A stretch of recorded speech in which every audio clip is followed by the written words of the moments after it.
Hi everyone, my name is Ru and I'm a banking aspirant. तो इस video में मैं शेयर करूंगी अपना पूरा routine for all the bank examinations like जो अपकमिंग बैंक एग्जाम्स हैं 2026 के। और मेन फोकस अभी तो एसबीआई पीओ प्री पर ही है, ठीक है। तो गाइज अभी मैंने सोचा है कि मतलब मैं मेंस की प्रिपरेशन थोड़ा सा ऑन होल्ड रखूंगी बिकॉज अभी अगर मेंस की प्रिपरेशन मैं करूंगी तो स्पीड थोड़ा सा रिड्यूस हो जाएगी विच आई कांट अफोर्ड। तो मैंने सोचा है अभी मैं थोड़ा-सा मेंस नहीं कर रही हूँ।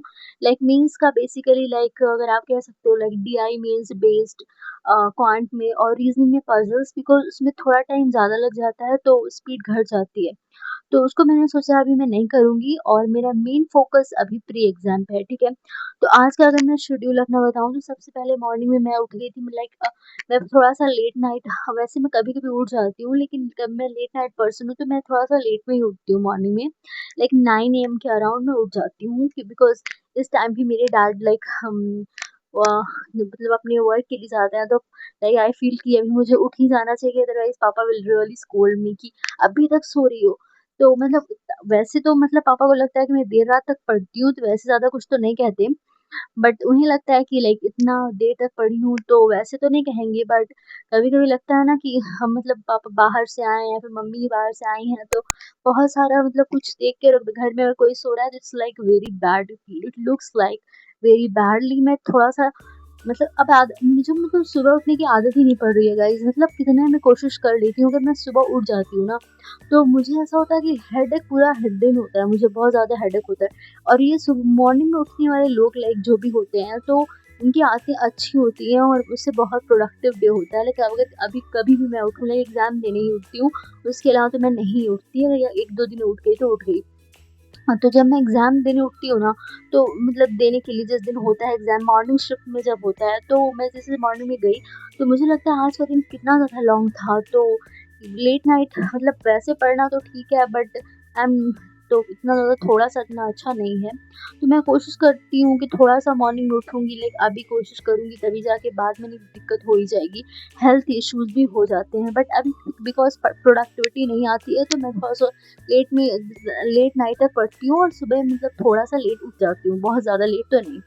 तो पहला जो मैंने था वो मेरा टू डू लिस्ट बनाया था, मैंने दिखाया वो उसमें 5-6 चीज़ें मैंने लिखी थी और मेन सबसे ज़्यादा इम्पोर्टेंट चीज़ जो थी वो एसबीआई पीओ का प्री का मॉक टेस्ट था जो कि सबसे ज़्यादा इम्पोर्टेंट है इस वक़्त। और एक मैंने वैसे मैं अलग से क्विज़ वगैरह भी दे देती हूँ इंग्लिश वगैरह की और एक करंट अफेयर्स की क्लास और एक रीडिंग की और क्वांट में डीआई मैंने सोचा है आज करने के लिए मैराथन वाली। तो ये सब सोचा था। तो पहला स्लॉट जो मैंने रखा यहाँ पे आप लोगों ने देखा होगा कि पहले स्लॉट में मैंने अपना एडिटोरियल किया था जिसमें आज था जो अभी जो प्रोटेस्ट हो रहा है उससे रिलेटेड एक आर्टिकल था, बहुत लॉन्ग था तो उसको मैंने पढ़ा था और एक और आर्टिकल था, वो दोनों आर्टिकल मैंने पढ़ लिया था। तो रीडिंग बहुत इंपॉर्टेंट है बिकॉज़ उससे थोड़ी-सी रीडिंग में और इंग्लिश में ही एसबीआई पीओ में 40 आउट ऑफ 40 क्वेश्चंस आ रहे हैं तो उसमें अगर 30 प्लस स्कोर करना बहुत टफ है और मैं सोच रही हूँ कि कैसे कर सकते हैं। बट गाइज़ मैंने अभी यहाँ पे अपने चैनल पे एक मॉक टेस्ट का मैंने अटेम्प्ट किया था तो उसमें मैंने शेयर किया है कि मुझे मेरे 30 प्लस मार्क्स कैसे आए तो you guys can watch that. English मेरा एक स्ट्रॉन्गेस्ट सब्जेक्ट है। 2025 I got 30 out of 30 in IBPS clerk और आईबीपीएस पीओ में 25 आउट ऑफ 30। तो इंग्लिश थोड़ा ठीक ठाक है। तो इंग्लिश में एक चीज़ मैं डेली करती हूँ रीडिंग और मैंने पूरी अपनी स्ट्रैटेजी भी शेयर करी है, मैंने एक वीडियो भी डाला था आईबीपीएस पीओ का, you guys can watch that okay. और आईबीपीएस क्लर्क का भी जिसमें मुझे 30 आउट ऑफ 30 मिला था तो वो वीडियो मैंने शेयर किया, you guys can watch that अगर इंग्लिश में आप लोगों को वीकनेस है तो। और फिर उसके बाद मेरा सेकंड स्लॉट जे का था जिसमें मैंने करंट अफेयर्स किया सर वाली क्लास। तो इसमें ये था कि कभी-कभी सर की क्लास रियली लॉन्ग होती है तो वो मैंने कर लिया था।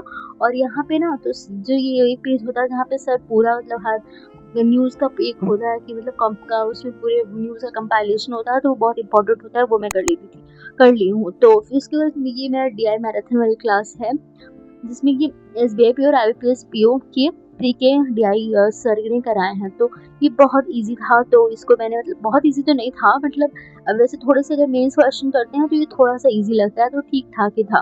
बट एग्जाम्स में गाइस लाइक एसबीआई और आईबीपीएस पीओ में प्री में क्वांटिटी इतनी इजी डीआई नहीं आती। लाइक एक दो डीआई तो इजी हो जाएगी, लेकिन एक बहुत ज्यादा टफ टाइप आती है। मतलब ऐसा तो नहीं कि मेंस लेवल आएगा, बट थोड़ा सा टफ तो होता ही है। तो ये वाली क्लास मैंने कर ली है। और अगर मैं बताऊँ तो एसबीआई पीओ में ना मुझे सबसे ज़्यादा दिक्कत जिस चीज़ में होती है ना, तो वो होती है मुझे अरिथमेटिक में। लेकिन एसबीआई पीओ में वेरिएबल बेस अरिथमेटिक बहुत आते हैं, तो उसमें थोड़ा सा दिक्कत होती है। तो मैं एक दिन डीआई की क्लास रख देती हूँ और एक दिन अरिथमेटिक या फिर कुछ और कर लिया। जैसे कल मैंने क्वाड्रेटिक इक्वेशन का क्वेश्चन किया था, तो ये वाली क्लास करने के बाद आई विल थिंक कि मैं क्या कर सकती हूँ। और अभी भी बहुत सारी चीज़ें करनी है। और फुल लेंथ मॉक टेस्ट मैं दूंगी थोड़ा सा लेट में, आज भी लेट हो गया है उसके लिए। अदरवाइज मैं मॉर्निंग में ही दे देती हूँ, तो मॉर्निंग में दे देती हूँ तो पूरा दिन बहुत अच्छा हो जाता है। लेकिन आज कुछ डिस्टर्बेंस की वजह से मैं मॉर्निंग में नहीं दे पाई थी, बिकॉज और सब्जेक्ट्स थोड़े से मतलब लेस फोकस के साथ भी पढ़ सकते हैं, लेकिन मॉक टेस्ट तो बिना फोकस के नहीं दे सकते ना। तो ये वाली चीज़ की थोड़ी सी दिक्कत थी, तो वो मैंने अभी नहीं दिया है, तो वो मैं थोड़ा सा लेट में दूंगी। और गाइज अगर आप लोग चाहेंगे तो I can attempt mock tests like live जो आते हैं, I can share on this channel because it will really help, और मेरी भी थोड़ी स्पीड सही हो जाएगी। तो और S B I P O exam के बारे में बात करूँ तो मेरा एग्ज़ाम जो है वो ऑफकोर्स 1 अगस्त को है, और मेरा शिफ्ट है 10:30 वाली। और लेट्स सी कैसा एग्ज़ाम होता है। लाइक नर्वस तो मैं बहुत ज़्यादा हूँ, बिकॉज मुझे ऐसा लग रहा है ना कि लाइक मेरा पिछली बार नहीं हुआ था 2025 में, और एग्जाम्स के प्री तो हो गए थे, बट एसबीआई पीओ का प्री नहीं हुआ था। तो I am really very much like nervous type. Exam में थोड़ा सा नर्वसनेस तो बढ़ ही जाती है, बिकॉज लगता है कि टाइम जा रहा है, टाइम जा रहा है। तो ये थोड़ा सा नर्वस हूँ, बट अभी कर भी कुछ नहीं सकती हूँ। लाइक जिसने अच्छी प्रिपरेशन करी होगी, जिसकी अच्छी प्रैक्टिस हुई होगी ना, तो वो कितना भी नर्वस हो उसका पेपर अच्छा ही होगा। लाइक कुछ भी कर लो, लेकिन जिसने नहीं की होगी वो कर ही क्या पाएगा। बट अभी के लास्ट कुछ दिन जैसे 6-7 डेज में अगर थोड़ी सी प्रैक्टिस बढ़ जाए तो हेल्प तो हो सकती है। तो मैं सोच रही हूँ इसमें थोड़ी सी प्रैक्टिस कर लूँ ज़्यादा, लाइक थोड़े से क्विजेस कर लूँ क्वांट के, और हाँ इंग्लिश के थोड़े से क्विजेस कर लेती हूँ। और इंग्लिश में थोड़ा रीडिंग करने की कोशिश और करूँगी। लाइक मैं 2 न्यूज़पेपर्स पढ़ती हूँ, एक द हिंदू की और एक इंडियन एक्सप्रेस की। तो मैं दोनों की सोच रही हूँ पढ़ लूँ, लेकिन यहाँ यहाँ पे ना तो मैं थोड़ा सा एडिटोरियल पेज करती हूँ, उसके अलावा कुछ भी नहीं करती हूँ। लेकिन हाँ हेडलाइंस जो होती हैं फ्रंट पेज की उसको मैं ज़रूर कर लेती हूँ, बिकॉज उससे ये होता है कि थोड़ा सा आइडिया हो जाता है what's going on in the world and of course in our country. So it's like that. तो यही थोड़ा सा मैंने सोचा है कि अभी मैं लास्ट के डेज में यही थोड़ा सा करूँगी, बिकॉज अगर थोड़ी सी स्पीड बढ़ जाएगी तो बहुत अच्छा हो जाएगा। अदरवाइज आप लाइक कितने मार्क्स की मतलब प्रॉब्लम्स होती है कि 1-2 मार्क्स का 0.25 से भी रुक जाता है, तो यही सब दिक्कत है। उसके बाद मैंने किया था ये डिनर, जो कि बिल्कुल अनहेल्दी था, बिकॉज मतलब ऐसा तो नहीं, बट थोड़ा सा मूड ठीक भी हो जाता है। लाइक अनहेल्दी मतलब थोड़ा सा है, बट मूड तो ठीक हो जाता है बिकॉज क्रिस्पी एंड अच्छा लगा खाने में। बट हर मैं पूरे टाइम अनहेल्दी नहीं खाती हूँ, बट कभी कभी खा ही लेती हूँ, कभी कभी नहीं, most of the time guys. तो यही मेरा थोड़ा सा रहता है। और उसके बाद मैंने किया था ये वोकैब का रिविजन। यहाँ पे मैंने अच्छे से पूरे वोकैब्स लिखी हुई हैं। लाइक वैसे तो मैं इतना नहीं लिखती हूँ, बट इसमें मुझे थोड़ा सा ज़्यादा दिक्कत हो रही थी। लाइक आरसी में जो वोकैब आते हैं मुझे उसकी मीनिंग नहीं आ रहे थे, तो इसको मैंने अच्छे से लिख लिया है हाईलाइट करके।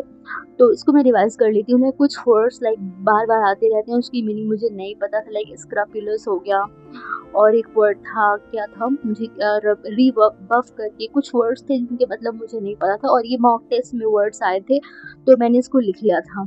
और एक्चुअली इस मतलब वैसे तो कुछ ज़्यादा मतलब वो कैब पे इतना मैं फोकस नहीं करती हूँ, पर अगर बिल्कुल भी फोकस नहीं किया तो 2 मार्क्स मेरे ऐसे ही चले जाएंगे। तो 2 मार्क्स का तो वो कैब आएगा ही, तो इसलिए मैंने सोचा मैं इसको थोड़ा सा रिवाइज कर लूँगी। और इसमें कुछ करंट अफेयर्स के लाइक नंबर्स वाली चीज़ें भी मैंने लिखी हैं, तो वो भी रिवाइज कर लेती हूँ। और इसके बाद मेरा मॉक टेस्ट वाला होगा, जो कि मॉक टेस्ट दूंगी। उसके बाद फिर कुछ चीज़ें और हैं, लाइक कल का जो करंट अफेयर्स है उसका रिवीजन भी करना है। जो मैंने भी लिखा तो नहीं, उसमें भूल गई लिखने के लिए, पर उसका रिवीजन थोड़ा सा करूँगी।